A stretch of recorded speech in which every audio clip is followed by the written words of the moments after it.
शांति। आज 7 अगस्त 2026 के बाबा के अनमोल मधुर महावाक्य सुनेंगे। आज की मुरली में बाबा ने बहुत सुंदर आधार बताया है नए विश्व की या भारत पर सतयुगी स्वराज्य के स्थापना की। बाबा ने कहा कि बच्चे, भारत में सतयुगी स्वराज्य की स्थापना का आधार है पवित्रता का बल। इस पवित्रता के बल से ही तुम आत्माएं पावन बनती हो। साथ ही साथ बाबा कहते हैं, बच्चे, ज्ञान और योग का बल भी आत्माओं को पावन करता है, साथ साथ प्रकृति को भी पावन बनाता है। जितना ज्ञान योग का बल होगा उतना उस पावन दुनिया के मालिक बनते जाएंगे। तीसरी बात बाबा ने कही कि बच्चे, श्रेष्ठ कर्मों का बल भी बहुत आवश्यक है, क्योंकि जितना श्रेष्ठ कर्म उतनी श्रेष्ठ प्रारब्ध है। और चौथी बात बाबा ने कही, भारत पर सतयुगी स्वराज्य की स्थापना तुम बच्चे अपने ही तन मन धन से करते हो, खुदाई खिदमतगार बनते हो और इस भारत भूमि को सतयुगी स्वराज्य सृष्टि में परिवर्तन करते हो। बाबा कहते, तुम बच्चे इनकॉग्निटो वॉरियर्स हो, गुप्त सेना हो। और गुप्त सेना किस तरह से विकारों के सामने युद्ध करते हुए विकर्माजीत, माया जीत बनते हो, संस्कार जीत बनते हैं और उस नई दुनिया में जाने के योग्य बन जाते हैं। तो ये है आधार सतयुगी स्वराज्य सृष्टि की स्थापना के। सुनते हैं आज के बाबा के अनमोल मधुर महावाक्य। ओम शांति। मीठे बच्चे, अब तक जो कुछ पढ़ा है उसे भूल एक बात को याद करो। आज की मुरली से प्रश्न है, भारत पर सतयुगी स्वराज्य स्थापन करने के लिए कौन सा बल चाहिए? उत्तर है पवित्रता का बल। तुम सर्वशक्तिमान बाप से योग लगाकर पवित्र बनते हो। ये पवित्रता का ही बल है जिससे सतयुगी स्वराज्य की स्थापना होती है।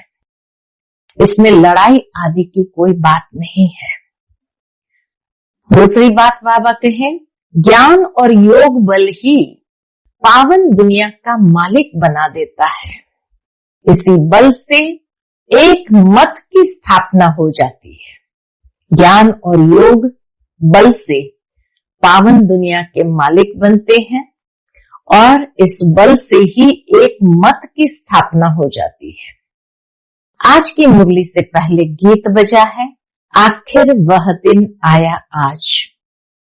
ओम शांति। बच्चों ने गीत सुना। यह गीत कोई अपना बनाया हुआ नहीं है। जैसे और वेदों शास्त्रों का सार समझाया जा रहा है, वैसे यह भी जो गीत बनाए हैं उनका भी सार समझाते हैं। बच्चे जानते हैं कि खेवैया व बागवान व सदगति दाता एक ही बाप है। भक्ति करते हैं इसलिए जीवन मुक्ति के लिए, परंतु जीवन मुक्ति व सदगति दाता एक भगवान है। जीवन मुक्ति व सदगति दाता एक भगवान है। उसका अर्थ बच्चे ही समझ सकते हैं, मनुष्य नहीं समझते हैं। सदगति अर्थात दुख से छुड़ाकर शांति की प्राप्ति कराते हैं। सदगति माना श्रेष्ठ गति। श्रेष्ठ गति किससे? तो दुख शांति की दुनिया से छुड़ाकर शांति की प्राप्ति कराते हैं। भारतवासी बच्चे जानते हैं कि यहाँ पवित्रता सुख शांति थी जबकि लक्ष्मी नारायण का राज्य था। नई सतयुगी स्वराज्य में लक्ष्मी नारायण का राज्य था, जहां पवित्रता सुख शांति थी। राधे कृष्ण का राज्य नहीं कह सकते, वास्तव में माताओं की हमजिन्स राधे हैं, उनको जास्ती प्यार करना चाहिए। फिर भी श्री कृष्ण को बहुत प्यार करते हैं, माताएं भी श्री कृष्ण को बहुत प्यार करते हैं, झूले में झुलाते हैं, श्री कृष्ण की जन्माष्टमी भी मनाते हैं, राधे की जयंती नहीं मनाते। आजकल तो दुनिया के अंदर राधा अष्टमी भी मनाते हैं। वास्तव में मनाना चाहिए दोनों का, समझ तो कुछ है नहीं। उन्हों के जीवन कहानी को तो कोई जानते नहीं। बाप आकर अपनी और सबकी जीवन कहानी सुनाते हैं। मनुष्य कहते भी है शिव परमात्माय नमः, परंतु उनकी जीवन कहानी को नहीं जानते। मनुष्य की जीवन कहानी को हिस्ट्री ज्योग्राफी कहा जाता है। मनुष्य की जो जीवन कहानी है उसको तो लोग हिस्ट्री ज्योग्राफी कह देते हैं, लेकिन देवताओं की जीवन कहानी को हिस्ट्री ज्योग्राफी नहीं कहा जाता है। बाबा कहते जब शिव परमात्मा नमः कहते हैं, लेकिन उनकी जीवन कहानी कोई नहीं जानते हैं।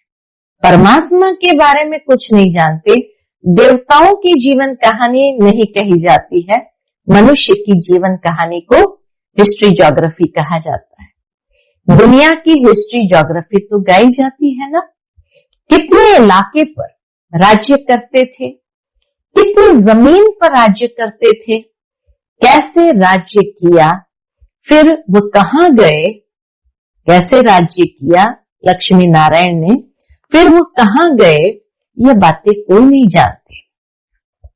तुम बच्चों को अच्छी रीति समझाया जाता है। रचयिता और रचना की नॉलेज बच्चों को समझाते हैं। तुम बच्चों को मालूम पड़ गया है कि बरोबर अब कलयुग का अंत है और सतयुग का आदि है। संगम पर ही परमपिता परमात्मा आकर मनुष्य को पतित से पावन देवता बनाते हैं, उत्तम पुरुष अथवा पुरुषोत्तम बनाते हैं, क्योंकि इस समय के मनुष्य उत्तम नहीं है। इस समय के मनुष्य उत्तम नहीं है, कनिष्ठ है। उत्तम, मध्यम, कनिष्ठ, सतो, रजो, तमो होते हैं। 3 कैटेगरी है, उत्तम, मध्यम, कनिष्ठ, या कहो सतो, रजो, तमो। जो अच्छी तरह ज्ञान सुनेंगे उनको सतो गुणी कहेंगे, जो थोड़ा सुनेंगे उनको रजोगुणी कहेंगे, जो सुनते ही नहीं उनको तमोगुणी कहेंगे। पढ़ाई में भी ऐसे होता है, तो बच्चों को सतो प्रधान पढ़ाई चाहिए। इसीलिए सतो प्रधान लक्ष्मी नारायण बनने का तुमको ज्ञान दिया जाता है। नर से नारायण, नारी से लक्ष्मी बनना है। गीता के लिए भी तुम कहते हो कि यह है सच्ची गीता। तुम लिख भी सकते हो, यह है सच्ची गीता पाठशाला, अर्थात सत्य नारायण बनने की कथा अथवा सच्ची अमर कथा, सच्ची तीजरी की कथा। चित्र तो सब तुम्हारे पास है, इनमें सारा ज्ञान है। तुम बच्चे अब प्रतिज्ञा करते हो कि हम प्रजापिता ब्रह्मा कुमार कुमारियां भारत को सतो प्रधान स्वर्ग बनाकर छोड़ेंगे। ये हमारी प्रतिज्ञा है कि हम प्रजापिता ब्रह्मा कुमार कुमारियां भारत को सतो प्रधान स्वर्ग बनाकर छोड़ेंगे। तुमको इत्तला करनी है, यानी दूसरों को खबर करनी है। गांधी जी भी पावन राज्य चाहते थे। बाबा कहते गांधी जी भी पावन राज्य चाहते थे, तो जरूर अब पतित राज्य है। अगर पावन राज्य चाहते थे तो इसका मतलब यही हुआ कि वो भी समझते थे कि अब पतित राज्य है। ये कोई समझ नहीं सकते कि हम खुद पतित है। रावण है 5 विकार, कहते हैं राम राज्य चाहिए, तो जरूर आसुरी संप्रदाय ठहरे ना। परंतु ये किसकी बुद्धि में नहीं आता है। कितने बड़े बड़े गुरु लोग भी इतना नहीं समझते हैं। तुम बच्चे इतना करते हो, यानी उनको भी खबर करते हो कि हम श्रीमत पर ब्रह्मा द्वारा 5000 वर्ष पहले मुआफिक दैवी राज्य स्थापन करेंगे। श्रीमत के बल से ही हम ब्रह्मा द्वारा 5000 वर्ष पहले मुआफिक दैवी राज्य स्थापन करेंगे। यह है पुरुषोत्तम संगम युग, जबकि कनिष्ठ पुरुष से सतो प्रधान पुरुषोत्तम बनते हो। मर्यादा पुरुषोत्तम आदि सनातन देवी देवता धर्म ही है। बाबा कहते मर्यादा पुरुषोत्तम कौन है? आदि सनातन देवी देवता धर्म ही है। अब एक ही देवी देवता धर्म की स्थापना होती है, फिर दूसरे धर्म होंगे ही नहीं। तुम बच्चे सिद्ध कर समझाते हो कि सतयुग में एक धर्म, एक ही राज्य था। बल त्रेता में सूर्यवंशी से बदल चंद्रवंशी में जाते हैं, परंतु होगी एक ही भाषा। अब तो भारत में अनेक भाषाएं हैं। बच्चे जानते हैं कि हमारे राज्य में एक ही भाषा थी। आजकल तो बहुत कुछ देखते रहेंगे। आजकल तो दुनिया में बहुत कुछ देखते रहेंगे। जैसे मुसाफिरी से नजदीक आते जाते हैं अपने देश तरफ तो खुश होते हैं। जैसे कहीं मुसाफिरी में गए हैं, बाबा कहते अगर नजदीक आते जाते हैं अपने देश के तरफ तो खुश होते हैं कि अब अपने घर आ गए, बस अब जाकर मिलेंगे। तुमको भी अपनी राजधानी का साक्षात्कार होता रहेगा, अपने पुरुषार्थ का भी साक्षात्कार होगा। देखेंगे कि बाबा हमको कितना कहते थे कि पुरुषार्थ करो, नहीं तो हाय हाय करेंगे और पद भी कम हो जाएगा। योग की यात्रा सबको बताते रहो। समझाना तो बहुत सहज है, सीढ़ी कितनी सहज है। जो देरी से आते हैं उनको दिन प्रतिदिन सहज ज्ञान मिलता है। एक हफ्ता समझने से ही सहज समझ जाएंगे। पहले तो बाबा को एक एक बातें समझाने में टाइम लगता था। बाबा कहे जैसे जैसे समय आता जाएगा तो हफ्ते में ही सहज समझ जाएंगे। चित्र ऐसे बने हुए हैं जिनमें एक्यूरेट समझानी है। 84 जन्म का चक्र बिल्कुल ठीक है। यह भारतवासियों के लिए है। तुम बच्चों की बुद्धि में सारा ज्ञान है। तुम जानते हो कि पतित पावन सदगति दाता शिव बाबा की मत पर हम फिर से सहज राजयोग बल से अपने तन मन धन से भारत को स्वर्ग बनाते हैं। कितनी सुंदर बात बाबा ने एक लाइन में कही। शिव बाबा की श्रीमत पर सहज राजयोग बल से अपने ही तन मन धन से भारत को स्वर्ग बनाते। दूसरे कोई का हम नहीं लगाते हैं, अपना ही तन मन धन लगाते हैं, दूसरे किसी का धन नहीं लगाते हैं। अपने ही तन मन धन से सेवा करते हैं। जितना जो करेंगे वह अपने भविष्य के लिए बनाते हैं। तुम ही घर के भांति हो। तुम्हारे से ही बाबा सतयुगी स्वराज्य स्थापन करा रहे हैं। खर्चा भी तुम ही करेंगे। तुम्हारा कोई जास्ती खर्चा नहीं है। तुमको सिर्फ शिव बाबा को याद करना है। कन्याओं को क्या खर्चा करना है? उनके पास कुछ है क्या? कन्याओं के पास बाबा के कुछ है क्या? बाबा बच्चों से क्या फी लेंगे? कुछ भी नहीं। स्कूलों में तो पहले फीस की बात करते हैं। वहां कितना पढ़ाई में खर्चा होता है। यहाँ तो शिव बाबा बच्चों से कैसे पैसा लेंगे?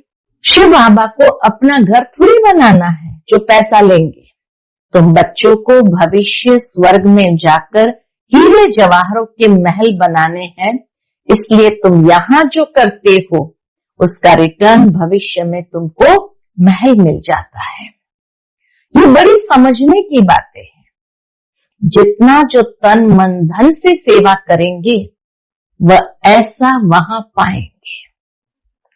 जितना यहाँ करेंगे उतना वहां पाएंगे। कॉलेज व हॉस्पिटल बनाते हैं, 10 लाख 20 लाख लगाने पड़ते हैं। यहाँ तो इतना खर्चा नहीं लगता है। उन दिनों में इतना खर्चा नहीं लगता था। छोटे से मकान में रूहानी कॉलेज कम हॉस्पिटल बनाते हैं। पांडवों का आदिपति कौन था? पांडवों का आदिपति कौन था? उन्होंने तो श्री कृष्ण का नाम लिख दिया है। वास्तव में है निराकार भगवान, तुमको श्रीमत देने वाला भगवान है। बाकी तो सब है रावण की मत पर, रावण राज्य में।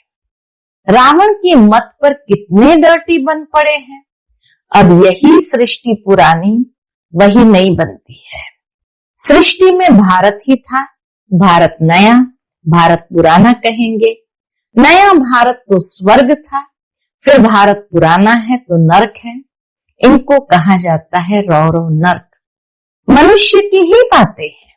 बाबा कहते ये सारी बात मनुष्य की ही है। यहाँ सुख का नाम निशान नहीं है। सच्चा सुख तो यहाँ है ही नहीं। यह कोई सुख थोड़ी है। सन्यासी भी कहते हैं इस समय का सुख कागविष्टा समान है। इसलिए वह गृहस्थ व्यवहार को छोड़ देते हैं। वह स्वर्ग व सतयुग की स्थापना कर न सके। श्री कृष्ण पुरी तो परमात्मा ही स्थापन करते हैं। ये किसी मनुष्य का काम नहीं है। श्री कृष्ण की आत्मा और शरीर दोनों सतो प्रधान थे, इसलिए श्री कृष्ण को बहुत प्यार करते हैं, क्योंकि पवित्र है ना। गाया भी जाता है छोटा बच्चा ब्रह्म ज्ञानी समान है। छोटे बच्चों को विकारों का पता ही नहीं रहता है। सन्यासियों को फिर भी पता है। बच्चा तो जन्म से ही महात्मा है। बच्चों को तो पवित्र फूल कहा जाता है। नंबर 1 फूल है श्री कृष्ण। स्वर्ग नई दुनिया का पहला प्रिंस। जन्म लिया तो कहेंगे फर्स्ट प्रिंस। श्री कृष्ण को तो सब याद करते हैं कि श्री कृष्ण जैसा बच्चा मिले। अब बाप कहते हैं जो बनना है सो बनो, आपके हाथ में है। जो बनना है सो बनो। सिर्फ एक श्री कृष्ण थोड़ी बनता है। प्रिंस ऑफ वेल्स कितने बनते हैं? सेकंड थर्ड होते हैं ना। तो यहां भी डिनास्टी है। बाप के पिछाड़े फिर दूसरे गद्दी पर बैठेंगे। जैसे घराने होते हैं वैसे ये घराना है। तुम्हारा कनेक्शन ही क्रिश्चियन से है। इसीलिए क्रिश्चियंस में प्रिंस ऑफ वेल्स 1 2 3 वो भी कहां से लिया है? सतयुगी स्वराज्य से के राजधानी जो चली Lakshmi Narayan D first second third, उसको देख करके उन्होंने कॉपी किया। तो इसीलिए बाबा कहते क्रिश्चियनों ने भारत वालों से ही ये कॉपी किया है। इसलिए कनेक्शन है। श्री कृष्ण और क्रिश्चियन दोनों की एक ही राशि है। लेन देन भी आपस में बहुत चलती है। भारत से वह कितना धन ले गए हैं, अब फिर दे रहे हैं, रिटर्न सर्विस कर रहे हैं। ये यूरोप वासी आपस में लड़कर खत्म हो जाएंगे। इस पर कहानी भी है। 2 बिल्ले लड़े, बीच में मक्खन बंदर खा गया। ये बात अभी की है। वह आपस में लड़ेंगे और राज्य भाग्य तुमको मिलना है। अब तुम बच्चों को अथाह ज्ञान है। तुम बच्चों की बुद्धि में है कि हम सब ब्रह्मा कुमार कुमारियां हैं। ऐसे नहीं कि हम गुजराती है, बंगाली है, ये है नहीं। ये मत भेद भी निकल जाना चाहिए। बाबा कहते ये मत भेद भी निकल जाना चाहिए। हम एक बाप की संतान है। ब्रह्मा द्वारा शिव बाबा की श्रीमत पर फिर से हम अपना स्वराज्य स्थापन कर रहे हैं। कैसे कर रहे हैं? शिव बाबा की श्रीमत पर हम फिर से अपना स्वराज्य स्थापन कर रहे हैं। ज्ञान और योग बल से, श्रीमत से ज्ञान और योग बल से। योग बल से ही हम पावन बनते हैं। बाप है सर्वशक्तिमान, उनसे बल मिलता है तो विश्व की बादशाही लेते हो। लड़ाई आदि इसमें कुछ नहीं करते हैं, सारा पवित्रता का बल है। श्रीमत का बल, ज्ञान योग का बल और पवित्रता का बल। कहते भी है कि आकर पतित से पावन बनाओ, तो याद का ही बल है। ऐसे नहीं कि वहां उल्टे धंधे में जाकर सब भूल जाए। यहाँ सन्मुख तो ज्ञान सागर की लहरें देखते रहते हैं। नदियों में तो वह लहरें नहीं होती, सागर की एक लहर कितना नुकसान कर देती है। जब अर्थक्वेक होगी तो सागर भी उथल खाएंगे। सागर को सुखाकर जमीन ली है, वह जमीन फिर कितने दाम में बेचते हैं। तुम जानते हो ये बॉम्बे ही नहीं रहेगी। आगे ये बॉम्बे थोड़ी थी, छोटा एक गांवड़ा था। ये माताएं तो भूली है, ये इतना लिखी पढ़ी नहीं है। यहाँ तो पढ़ा हुआ सब भूलना है। तुम कुछ नहीं पढ़े हो तो अच्छा है। पढ़े हुए मनुष्य समझने समय कितने प्रश्न करते हैं। यहाँ तो सिर्फ बाप को याद करना है, किसी देहधारी मनुष्य को याद करने की बात नहीं है। महिमा है ही एक बेहद के बाप की। तुम जानते हो कि ऊंच से ऊंच है एक भगवान, फिर सेकंड नंबर में ब्रह्मा। उनसे ऊंचा कोई होता नहीं, इससे बड़ी आसामी कोई नहीं है। बाप दादा से बड़ी आसामी कोई है ही नहीं, परंतु चलते देखो कितना साधारण है। बाप दादा कितना साधारण से चलते हैं, कैसे साधारण रीति बच्चों से बैठते हैं, ट्रेन में जाते हैं। ब्रह्मा बाबा कैसे साधारण रीति से रहते हैं, ट्रेन में जाते हैं। कोई क्या जाने कि ये कौन है। भगवान आकर ज्ञान देते हैं, जरूर प्रवेश कर ज्ञान देंगे ना। अगर श्री कृष्ण होता तो भीड़ मच जाती, फिर तो पढ़ा भी न सके। अगर श्री कृष्ण का तन होता और उसमें परमात्मा आकर पढ़ाते तो भीड़ लग जाती है, फिर तो पढ़ा भी न सके। सिर्फ दर्शन करते रहे, कहेंगे भाई हमको दर्शन करना है बस। यहाँ तो बाप गुप्त साधारण वेश में बैठ बच्चों को पढ़ाते हैं। तुम हो इनकॉग्निटो सेना, अननोन वॉरियर्स जो कहते हैं, यानी गुप्त सेना। तुम जानते हो कि हम आत्माएं योग बल से फिर से अपना राज्य स्थापन कर रहे हैं। ये पुराना शरीर छोड़ जाए, नया गोरा शरीर धारण करेंगे। अब है आसुरी संप्रदाय, फिर बनेंगे दैवी संप्रदाय। आत्मा कहती है कि हम नई दुनिया में दैवी शरीर धारण कर जय राज्य करूंगा। आत्मा मेल है, शरीर प्रकृति है।